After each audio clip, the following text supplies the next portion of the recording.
Salutations, semences d'étoiles. Je suis Valir, m'adressant à vous en tant que présence émissaire pléiadienne. Nous attirons aujourd'hui votre conscience vers une terre enveloppée de titres médiatiques et de pressions géopolitiques, pourtant rarement appréhendée dans sa vérité silencieuse.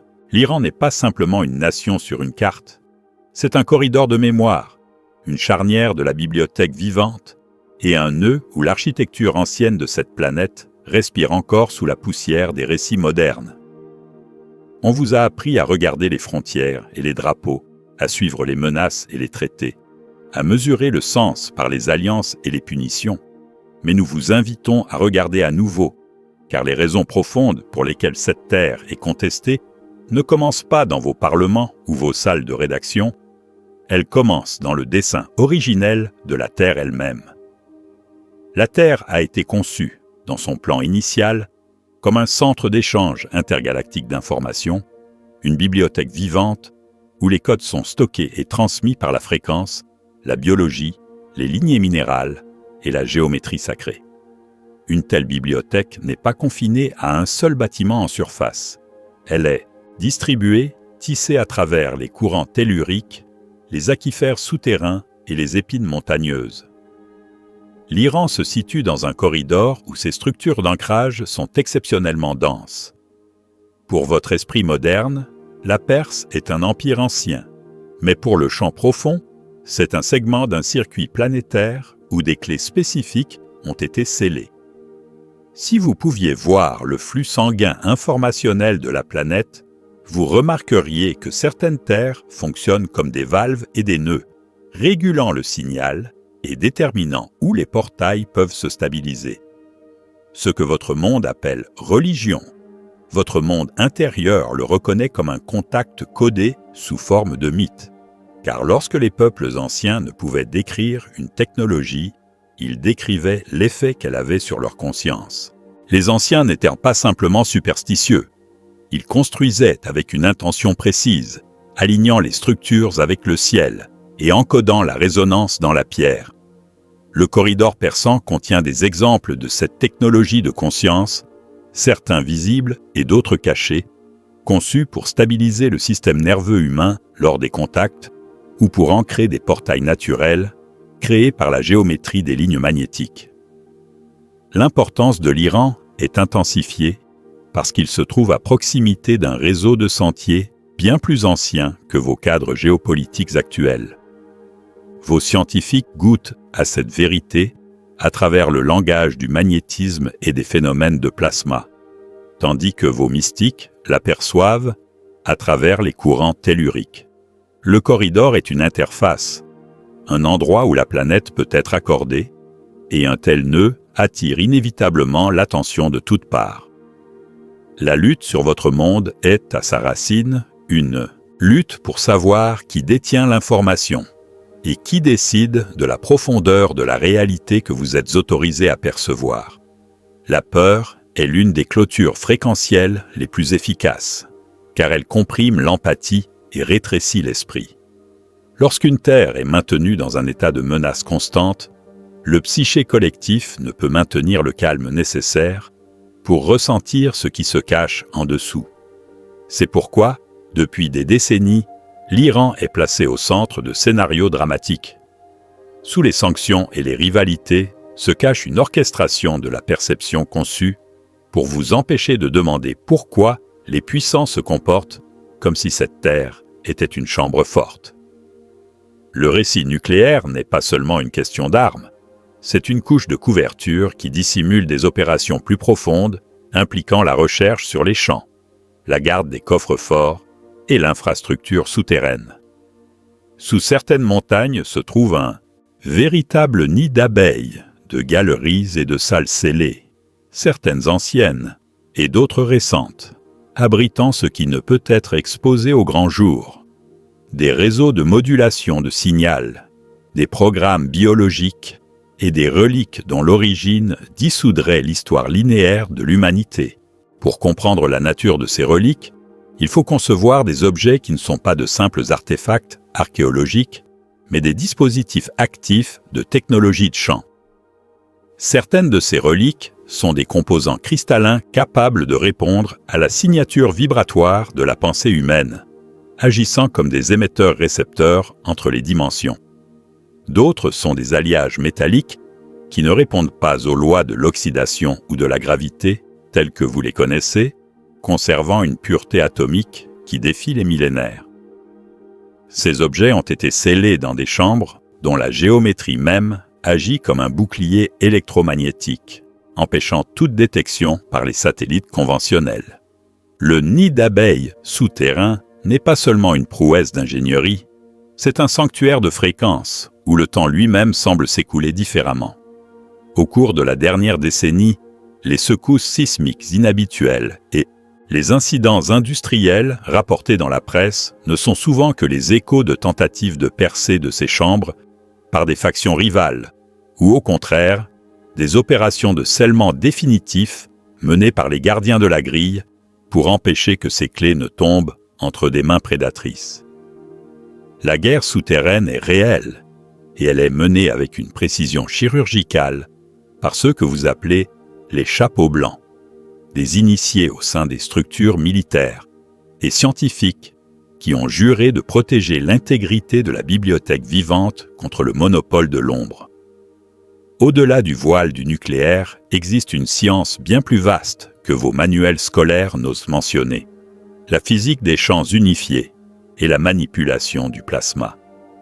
Il y a quelques années, un incident majeur a illustré cette supériorité technologique lorsqu'un engin furtif de haute technologie, joyau de la surveillance aérienne, a été capturé intact alors qu'il survolait ce corridor. Ce ne fut pas le résultat d'un piratage informatique classique, mais d'une application directe de confinement de champ plasma. L'engin a été enveloppé dans une bulle de cohérence qui a neutralisé ses systèmes de propulsion et de guidage, le forçant à se poser comme s'il obéissait à une nouvelle loi de la physique. Le plasma, cet état de la matière, qui compose la majeure partie de votre univers, est le médium par lequel la conscience interagit avec la forme. Celui qui maîtrise le plasma peut non seulement voyager entre les étoiles, mais aussi créer des zones d'invisibilité totale et des sources d'énergie inépuisables. Le récit atomique sert de paravent pratique pour dissimuler ces recherches avancées, permettant au gouvernement de construire des infrastructures souterraines colossales sous prétexte de sécurité nationale, alors qu'ils tentent en réalité de stabiliser des portails de transit et de décoder les fréquences de la grille planétaire. Cette manipulation de la réalité s'étend à ce que nous appelons la clôture fréquentielle, une structure invisible mais tangible qui maintient la perception humaine dans une bande étroite de fréquences. L'Iran, par sa position stratégique sur un nœud de pouvoir, a souvent été utilisé comme un laboratoire pour tester la résistance de cette clôture. Lorsque les officiels parlent de « breakout time » ou de « ligne rouge », ils ne font que renforcer les barreaux psychologiques de votre prison mentale, vous empêchant de poser les questions qui comptent vraiment. Pourquoi l'énergie libre est-elle réprimée? Pourquoi la propulsion par champ est-elle gardée secrète? Et pourquoi le ciel au-dessus de ce corridor est-il le théâtre de manœuvres qui défie toute explication conventionnelle?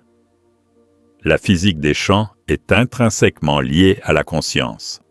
Ces technologies ne peuvent fonctionner pleinement que dans un environnement de haute cohérence et de paix.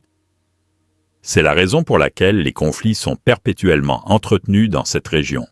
Le chaos vibratoire généré par la peur et la guerre agit comme un brouilleur naturel, empêchant la réactivation harmonieuse des anciens sites d'ancrage et la stabilisation des portails de lumière. Il est crucial de comprendre que le ciel, au-dessus de l'Iran, n'a jamais été silencieux.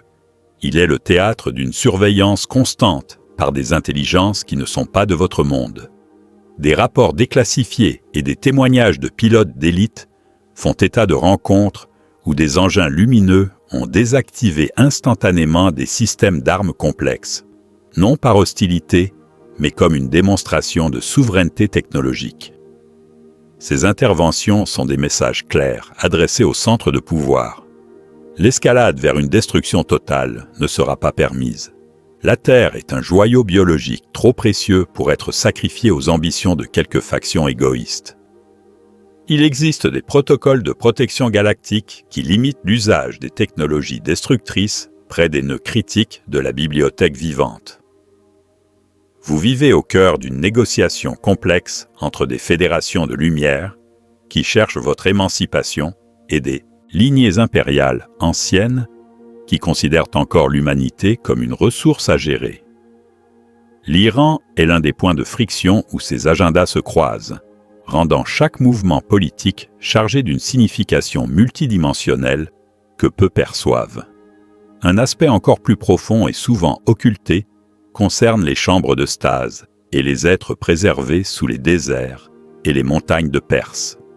Les légendes de géants endormis et de rois anciens attendant leur réveil ne sont pas de pures fables. La technologie de stase, qui utilise des champs temporels ralentis, a été employée par des civilisations avancées pour préserver des représentants de lignées génétiques spécifiques et des gardiens de savoir à travers les âges de ténèbres. Ces êtres sont les dépositaires de codes de lumière et de mémoire cellulaire qui, une fois réactivés, peuvent catalyser une transformation radicale de la société humaine. La découverte et la protection de ces chambres sont l'un des enjeux majeurs des opérations secrètes actuelles. Les chapeaux blancs travaillent à sécuriser ces sites pour s'assurer que leur réveil se fasse au moment opportun, lorsque la fréquence de la Terre sera suffisamment élevée pour soutenir leur présence sans provoquer de choc culturel ou biologique majeur. Le dénouement, ou endgame, fin du jeu, est désormais engagé car le cycle de la peur commence à perdre son emprise sur le collectif humain. Les gardiens au sein de vos institutions, ces hommes et femmes de conscience qui ont infiltré les structures de contrôle, ont commencé à saboter les plans de chaos de l'intérieur. Ils utilisent le chaos même des dirigeants actuels pour exposer la corruption et le mensonge. Vous avez été témoin de moments où des tensions extrêmes se sont évaporées en quelques heures, ou de frappes militaires qui n'ont produit que des dommages symboliques. Ce sont les signes d'une chorégraphie orchestrée pour satisfaire l'ego des puissants, tout en évitant le pire. La grille planétaire s'éveille sous l'influence de vagues de lumière photonique provenant du centre galactique, et ce flux d'énergie rend les anciennes technologies de dissimulation obsolètes. Le secret devient trop coûteux à maintenir, et les structures de l'ombre s'effondrent sous le poids de leur propre densité. La séquence de divulgation qui s'annonce suivra une progression méticuleuse pour éviter l'effondrement de votre tissu social.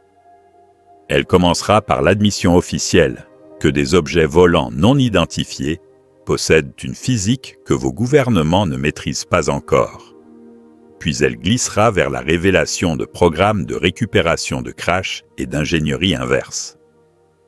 Plus tard, le public découvrira l'existence des bases souterraines et des technologies d'énergie propre qui auraient pu transformer votre monde depuis un siècle. L'Iran jouera un rôle central dans cette révélation, car c'est là que les preuves de l'interaction entre l'humanité ancienne et les visiteurs stellaires sont les plus irréfutables.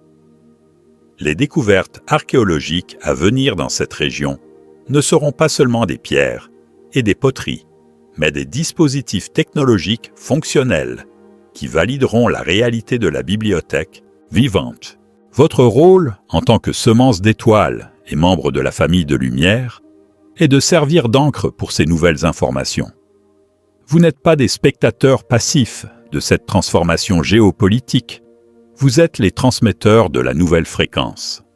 Chaque fois que vous choisissez la compassion plutôt que la division, chaque fois que vous cherchez la vérité au-delà des gros titres, vous aidez à stabiliser la grille pour l'ensemble de l'humanité. Votre conscience est un outil puissant. Elle peut influencer la cohérence des champs électromagnétiques autour de vous, créant des poches de paix là où le système cherche à instaurer le désordre. Vous êtes ici pour apprendre à maîtriser votre propre énergie, à devenir souverain et à ne plus céder votre pouvoir à des récits de peur. Dans les jours et les mois à venir, gardez l'œil ouvert et l'esprit serein. La transition vers une société galactique exige que vous abandonniez vos anciennes identités basées sur la séparation nationale ou religieuse pour embrasser votre identité de citoyen du cosmos. Le corridor persan, avec toute sa richesse et sa complexité, est un miroir de votre propre voyage. Une terre de grande lumière qui a traversé de longues ombres, mais qui est maintenant prête à révéler ses trésors cachés. Le nid d'abeilles sera ouvert, les secrets de la physique des champs seront partagés, et l'humanité reprendra sa place légitime parmi les nations stellaires. Le vieux script de la domination touche à sa fin parce que vous avez choisi de vous réveiller. Vous êtes bénis, vous êtes aimés au-delà de toute mesure, et vous portez en vous les clés de ce nouveau monde. Je suis Valir, et ce fut un immense honneur de partager cette vision avec vous aujourd'hui. Que la lumière de la connaissance guide chacun de vos pas.